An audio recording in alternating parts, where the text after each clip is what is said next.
Hey, it's Eran here. In this tech tutorial, my virtual assistant is going to show you step by step how to create a free account with typinghelper.io and install the Chrome extension so it is ready for use. Let me turn it over to her to show you how it's done.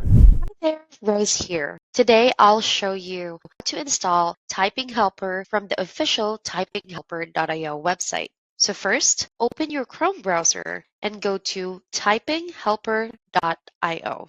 On the homepage, click the button that says Start Free. Enter your email address and then click on Send Magic Link. Now go to your email inbox and open the message from Typing Helper. Click the Confirm Your Email button inside this email. It will automatically log you in and bring you back to the Typing Helper website.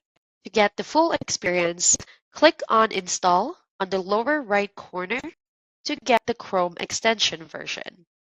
This will open the Typing Helper Chrome Web Store page. Then go ahead and click on Add to Chrome.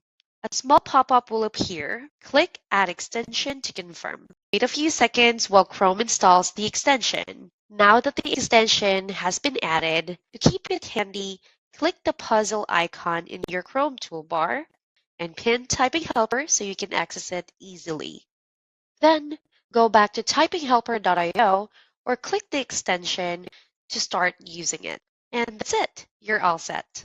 Congratulations, you should have followed all the steps and got it done. If you haven't yet, go ahead and do it right now and follow the steps exactly. And then watch the next tutorial where I'm going to walk you through how to start making use of typinghelper.io. And also, I'll give you some examples and use cases in future tutorials on how I personally use this software in my business to save me time and be more efficient and eliminate repetitive typing. Go ahead and create your free account, install Typing Helper Chrome extension, and I'll see you in the next tutorial once you've done all of that.